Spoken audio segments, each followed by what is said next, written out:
Eating smoke Dixon, I'm spitting facts. Now let's hit some heated topics, yes, it's time for group chat. Smoke, you know what time it is. It's time to let the country know what we've been talking about and arguing about in our group chat throughout the week. And the first topic we're going to get into is Quinn Ewers college football's #1 quarterback in the 2025 draft? Smoke. Talk to me. I'm asking you, do you think he's #1?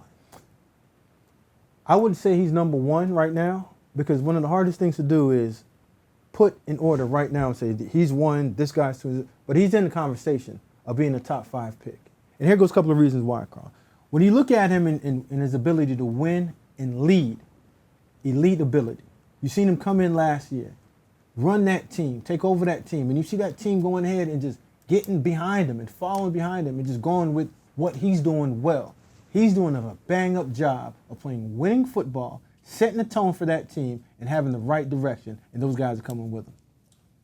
I think he's definitely going to be one of the 3 guys. I mean, it's a 3-man race for who's going to be the #1 quarterback in the draft. When you look at his decision-making and the process that he goes through in running his offense, what are you thinking about that? Well, the first thing that I do, Carl, whenever we talk about decision-making and turnover is I go straight to the turnover tape. He only had 6 interceptions. Like, out of all those 6 interceptions, I really can look at 2 and say it's really bad. Like this one, he hung the ball up too late. Safety came out in the middle of the field, picked that off. That's just him just driving the ball. This one is a green zone throw where he does not see that linebacker coming across the middle. Linebacker made an outstanding play. I don't really put that on him. This one, bad, because he went ahead and stared that down, threw it in a triple coverage. So right now we have one bad throw that he shouldn't have made. The other ones, bad. The next one in the red zone, he gets hit, ball gets tipped up in the air, interception. You live with some of those at that point. Right. The next one, he comes back, he makes a back shoulder throw in the red zone trying to make a play. When you are a talented quarterback, the #1 thing that you have to do is you have to give your talented receivers an opportunity to make plays. And you can't play scared.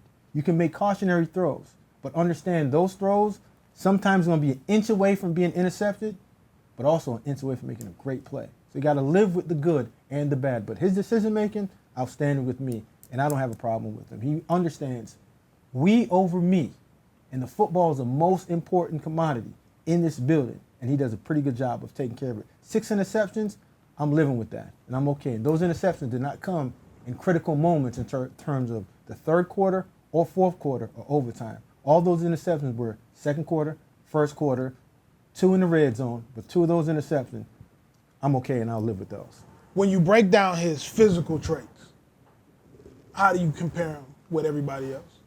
He's right up there. He doesn't have elite arm strength, but he has good arm strength. The ability to fit the ball into any window, make the 1, 2, or 3 throws, and drop it over the top. So when you look at it, the notable quarterbacks that are coming up in this draft, he stacks right up there with them. You have Carson Beck, Shedeur Sanders, Cam Ward down there at Miami. Their percentages are all in the 66 to 70 category. All of those guys aren't making bad decisions in terms of interception. The lowest one on there is Carson Beck, talking about 281 yards per game. So out of that, you're going to have the same conversation that we had last year with the quarterback conversation. Which one of these guys do you want? And at the end of the day, it's going to be predicated on how well they play going into this season. That's going to be the deciding factor of which one's going to be the first one to be chest bumping and giving a high five to Roger Goodell. Smoke, let's go on to topic number 2 in the group chat. Topic number 2, how Alabama continues to recruit top prospects during the Nick Saban era, the post-Saban era. How are Kalen DeBoer and Courtney Morgan able to continue to recruit at this level, Smoke? Well, Coach, I'm going to give you a formula that's real simple. Resources, people, passion equals success and winning. They have resources at Alabama.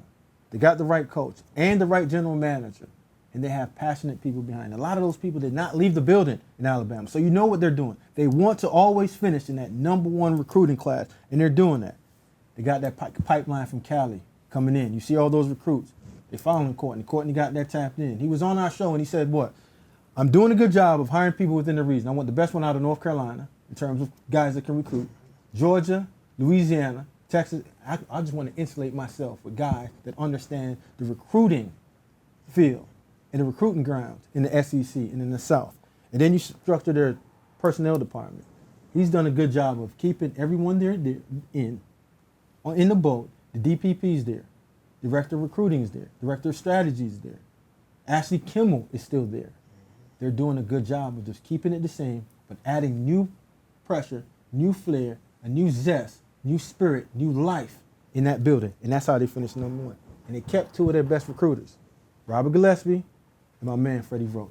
For sure. Now, Coach, you were a high school coach.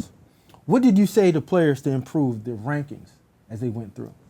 Well, Smoke, at first, when they would come into my office and talk rankings, I would always try to tell them that it wasn't that serious and it's not that important. But this is really important to these guys. And I can tell even from coaching high school and now working in my role at 24/7, the #1 question you get asked is, how can I improve my ranking? What a lot of guys have to understand, Smoke, is that your offers come before your ranking.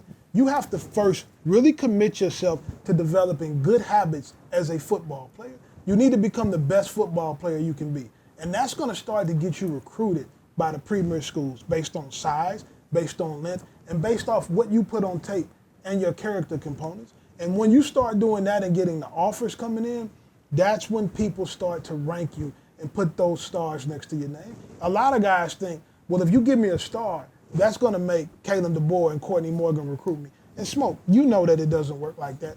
Production comes first, you get your offers first, and then you get your rankings, not the other way around, Smoke. Well said. What does Bama need? They've been dominating recruiting so far. What do they need to do to finish strong? What needs do they have? Well, the summer's getting cold for a lot of people that won't commit to Bama. We Cold understand summer. that. Cold summer. But they got to finish it off and make that fall season warm and that winter even warmer.